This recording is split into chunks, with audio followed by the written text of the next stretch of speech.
आज स्टूडियो धर्मा की पेशकश इसलिए खास है क्योंकि आज हम एक ऐसे किले की ओर जा रहे हैं जो 1633 में बना था।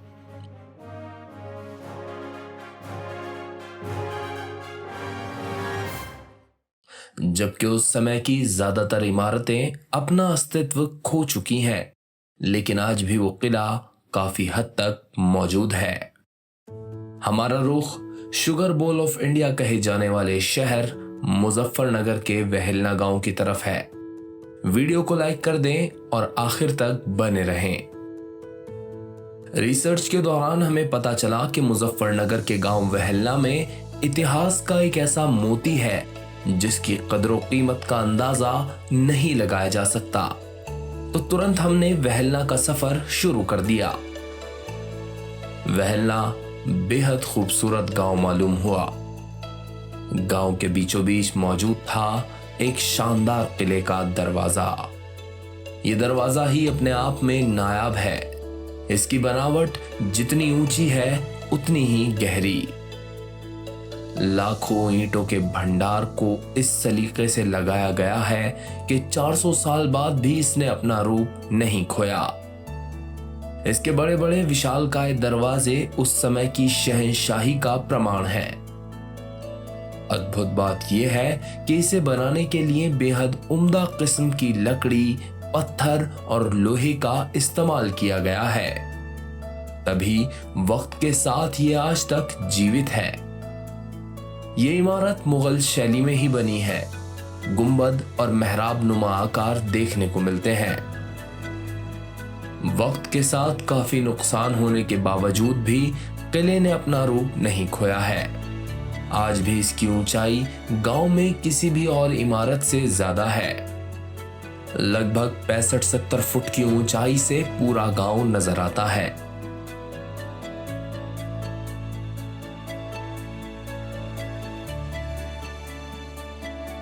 वेहलना गांव को बसाने वाले सैयद यूसुफ बहरा थे। इनका मुगल दरबार से ताल्लुक हुआ करता था। इनके पोते सैयद फिरोज अली बहरा ने ही इस संरचना का निर्माण कराया था। सैयद फिरोज शाहजहां के दौर में सेनापति थे। कई मुहिमों में शहजादे औरंगजेब और दारा शिकोह के साथ सेना में शामिल रहे थे। 39 बीघे में मौजूद ये संरचना पहले एक दीवार बंद किला थी जिसमें दीवान खाना और महल मौजूद हुआ करते थे। लेकिन समय के साथ साथ यहां रहने वाले लोगों ने संरचना को बदला और नया करते करते पुरानी को हटा दिया। अंदर फिलहाल 40 घर मौजूद हैं। कुछ घरों में अब भी पुरानी संरचनाएं देखने को मिलती हैं। अंदर एक इमाम बारगाह भी है। ये भी उसी वक्त की है, लेकिन ये धार्मिक आयोजन के लिए एक अहम स्थल है, इसीलिए इसे समय समय पर बदला जाता रहा है। पास ही में एक मस्जिद भी मौजूद है। स्थानीय लोगों ने बताया कि ये भी उसी समय की मस्जिद है।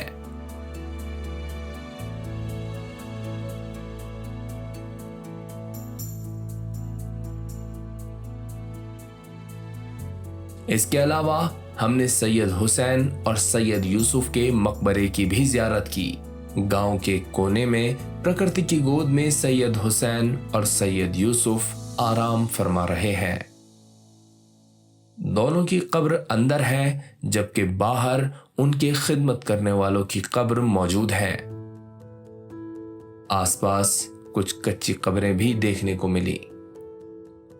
इन सारी बातों की प्रामाणिकता और हकीकत जानने के लिए हमने आजम जैदी साहब से बात की।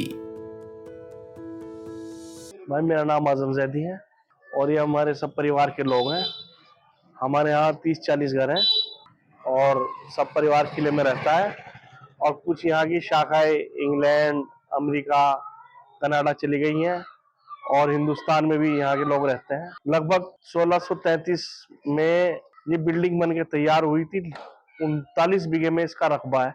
और ये सैयद यूसुफ थे, उनके बेटे हुए सैयद हुसैन और उनके बेटे हुए सैयद फिरोज अली। जब सैयद फिरोज अली अपने मनसब पाए तो जब ये बन के तैयार हुआ था 1633 में, सैयद यूसुफ ने ये गांव आबाद कराया था। और सैयद फिरोज शाहजहां के दौर में उनके सेनापति थे और आसाम में वो शहीद हो गए थे। यहाँ पर जो है उसी दौर की चीजें, महल है, दीवान खाना है, पाइपलाइन है, कुएं हैं, और सैयद हुसैन और सैयद यूसुफ का मकबरा भी है चंद दूरी पे। और यहाँ एक बीबियों के कब्रिस्तान थे जो आज तक अलग है। वो सैयद हुसैन और सैयद यूसुफ की है और बाहर जो है उनके खादिमों की है। मस्जिद भी उसी वक्त की है और अंदर इमाम बारगाह भी उसी वक्त का है। महल में कुछ घर हैं भी और कुछ लोगों ने तोड़ के बना लिए अपने हिसाब से, क्योंकि 1633 में के बाद 1800 कुछ में हमारा जमींदारा खात्मा हो गया था। लोकल जमींदारी हमारी जो थी वो खत्म हो गई थी। अंग्रेजों से लड़ाई हुई थी, उसमें वहलना के जमींदारों ने मार दिया था, तो फिर उन्होंने चुन चुन के बदला लिया। 11वीं नस्ल में वंशज है उनके, बहुत बड़ा परिवार है, कुनबा है। बस भैया हम तो यही संदेश देना चाहेंगे, जिसने तालीम हासिल कर ली, जो पढ़ लिख लिया, उसने मैदान मार लिया, और कुछ नहीं है। प्यार से रहो, मोहब्बत से रहो। नहीं देखना आते हैं सब, निजी संपत्ति है ना, कदर वाला है, सब देखना आते हैं। किले को भाई किला दिखा दो, एंटीक चीज तो है ही, पुरानी चीजें अब कहाँ मिले ऐसी। और सही है, और बहुत किले टूट रहा है, बहुत सी जगह महफूज है। नहीं हम ही देखते हैं कहीं से चीज टूट जाए तो लगवा दें भैया। अंदर तो 40 परिवार है, सब एक ही बाबा की औलाद है ज्यादातर। मौसम के उतार चढ़ाव को नजरअंदाज कर यह हमारी कोशिश थी कि इस कीमती इतिहास को आप तक पहुंचा सकें। अक्सर हमारे इर्द गिर्द ऐसी नायाब चीजें मौजूद होती हैं